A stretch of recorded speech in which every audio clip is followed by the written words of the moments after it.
Waiting a few minutes for people to join here. Welcome to another episode of the Writing Expensive Words podcast, also live streaming on Instagram and YouTube.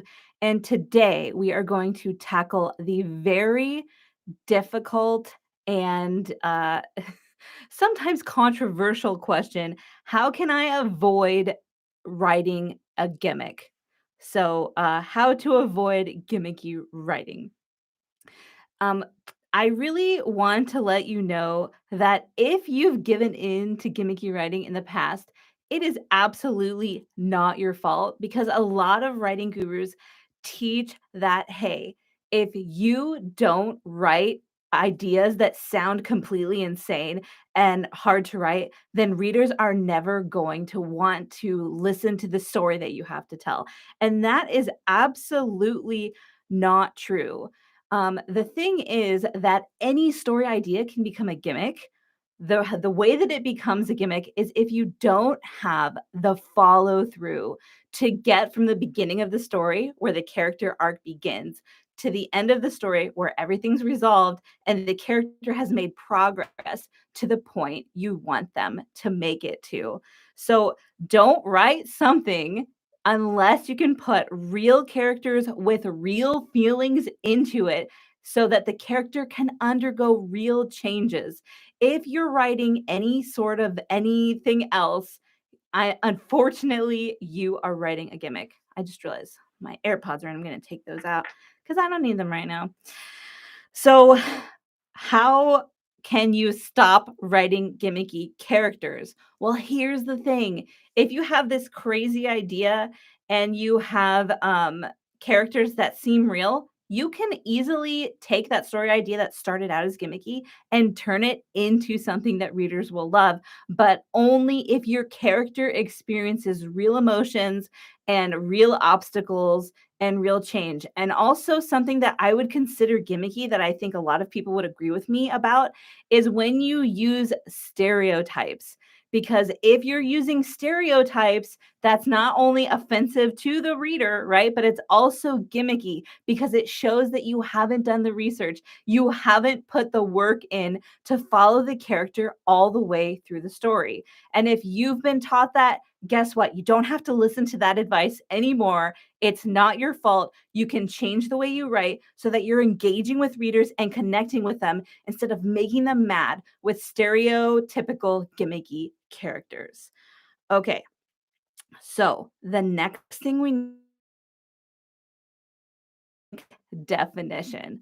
All right. So if in the world of storytelling, when you hear the word gimmick, it is very likely that you are going to want to cringe. You're going to want to run away from that story. Even if it's your own story and you're writing with the gimmicks, you kind of know that I shouldn't be doing this. This is not how I turn readers into fans and friends, right? That's what you want, because you want a loyal fan base who's going to love every single book that you come out with once you've acquired them as a customer. And I know we don't like to talk a lot about acquiring customers as writers because we feel like it's my art, it's what I love, and therefore I can't use a marketing language to talk about it.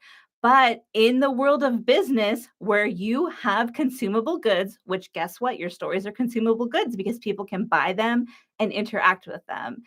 If you have that kind of problem where you're like, I don't want to think about it this way, then you're not going to understand how you're making readers run away, because you're not thinking about it in terms of, I spent all this time and effort creating this thing to get into the reader's brain where their storytelling awesomeness lives.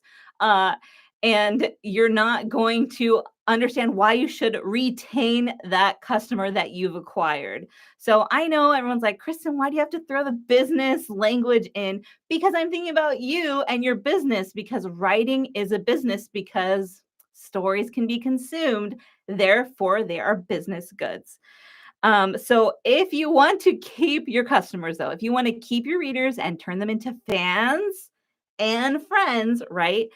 You shouldn't use gimmicks. You shouldn't use these crazy ideas that there's no way that they can be actually executed throughout the book, because I mean, I don't know about you, but when I'm reading a book and I have invested the time to read 300 pages, and then the most unsatisfying thing happens where everything falls apart because the author didn't think it through, I'm mad. I want my time back, which I can't get back, right? Time is our only unrenewable resource.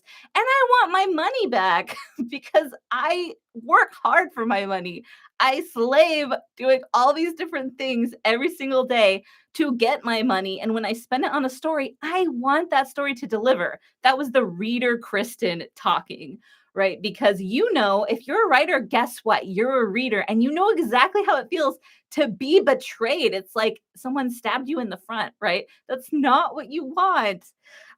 So yes, you've got when you can finally follow through with an idea all the way through the book, not just three quarters of the way, which is so annoying, then you've passed the part where your idea was a gimmick and now it's a fully fleshed out story idea, which is awesome. That's like such a good feeling, isn't it? When you're like, yes, I thought of this really cool thing and then I thought of a way that I could execute it so that I will make the reader happy. I will make the reader love me, right? You can't make every reader love you, but if you're lazy and you're not thinking all the way through and you're listening to the writing gurus who are like, gimmick, gimmick, gimmick, then, it's kind of your own fault. I'm sorry, but you have to take responsibility for that because now you know better, right? Because I told you. Okay, so one of the things that you want to do when you finally realize that your story gimmick has turned into a fleshed out story idea is you need to celebrate. Rachel Peterson always says, what we celebrate, we can replicate. And I love it because it rhymes, so it's easy to remember, but also it's super true. So if you've started out on the road to your finished story and you're like, I followed what these writing gurus said, Kristen, and I actually wrote a gimmicky story idea. Okay, that's fine. Don't stop there. You can keep pushing. And when you get to the place where your character can have real emotions in a realistic setting and real things can happen to them, you've moved past the gimmick. It's time to celebrate. And one of the ways that I do this is I actually go take myself out to lunch and then I just daydream for at least 30 minutes. I think about the characters. I think about the setting. I think about how excited I am that this thing that started out as a gimmick is becoming a real story and it's going to be something that wins the readers over. So remember, what you celebrate, you can replicate. Anytime you take something and you get to where it is a fully fleshed idea, go celebrate, go daydream. I also advise you to buy a notebook. I'm giving you permission to buy a notebook and a pen because I know as writers, we always have this moment where we're like, do I really need this notebook? And if you're writing a new project, the answer is yes. And so I'm giving you permission to do that. Do I have a ton of empty notebooks laying around my house? Actually, no, because I fill them all up. Okay, what is a literary gimmick?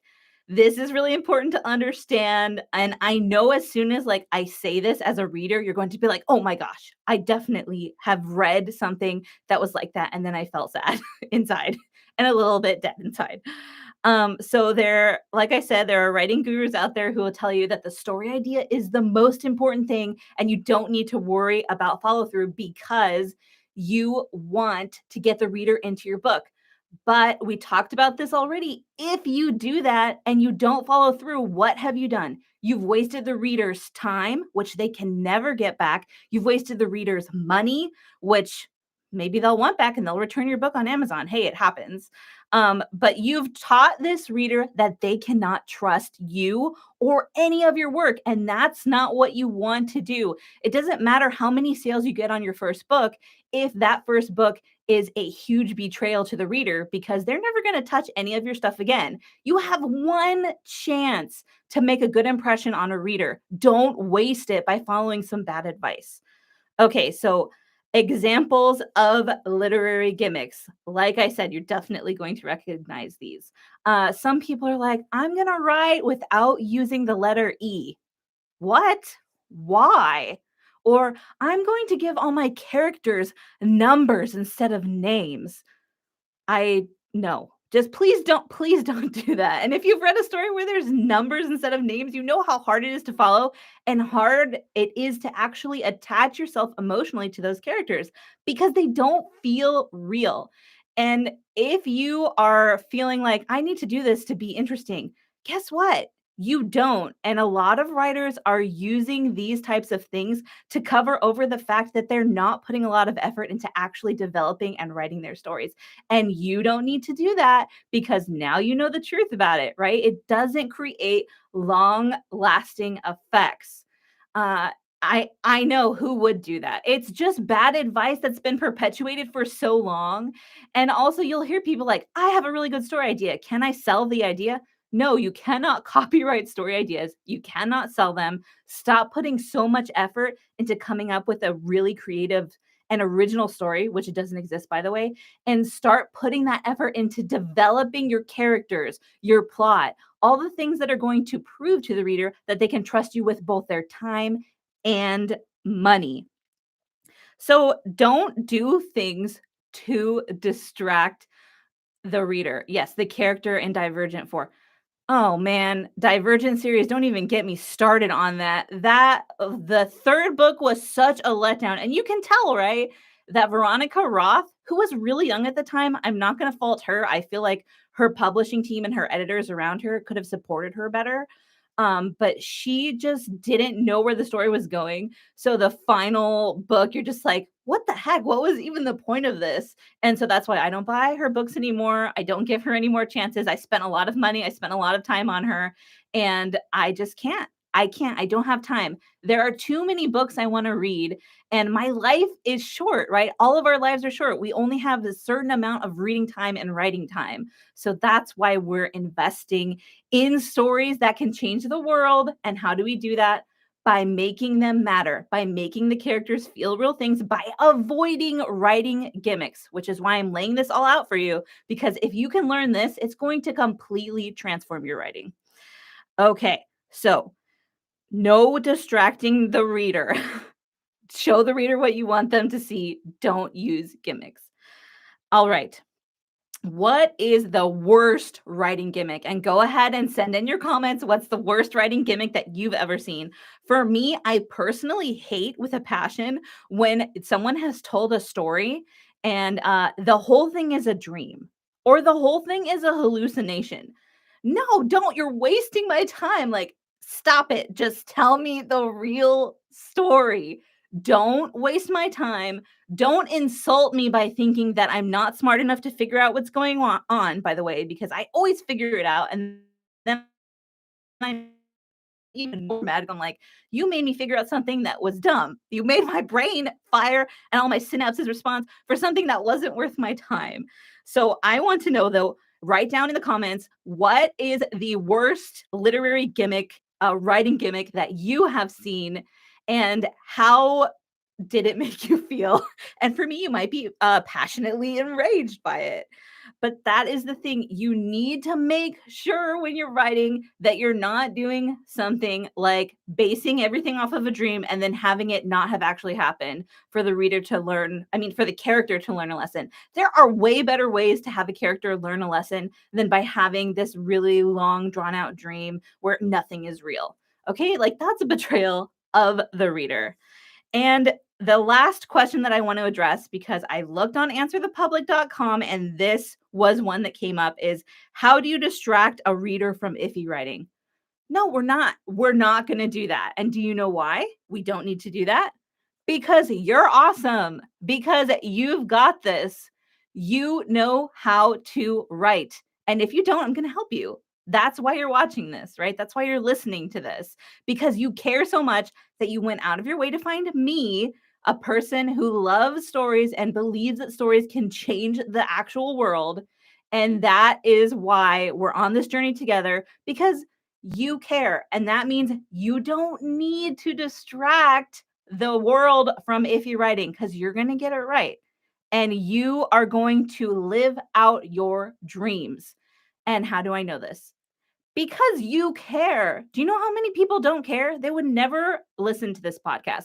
They would never watch this video. they would have shut it off. And you know what? People did come in and they left right away because they don't care about how to avoid gimmicky writing, but you care, which tells me that you are on the right path. Okay, of course, as always, I'm going to give you some free stuff because I'm all about your progress. So if you head to literarysymmetry.com/free, you're going to get my free character setting and plot worksheets. Those are the actual worksheets I use whenever I'm planning a fiction book. And really soon, I just had a meeting with my co-writer Maria. We are coming out with Write the Perfect Read, the self-help edition, which means that if you write nonfiction, you're in luck because I am coming out with a whole plethora of free worksheets. Is writing that you think someone else is I'm sorry, I don't understand. Is writing you think someone else is gimmicky writing?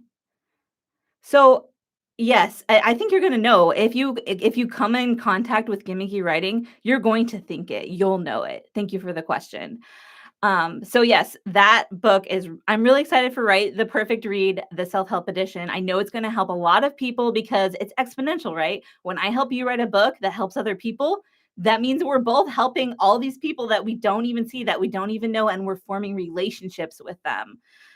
So I'm really excited for your next project because I know that it is not going to be gimmicky. You are not going to have to cover iffy writing, and you have definitely got this. It is time to tell the story of your heart. And remember, don't follow twice if you want more writing advice. Happy writing.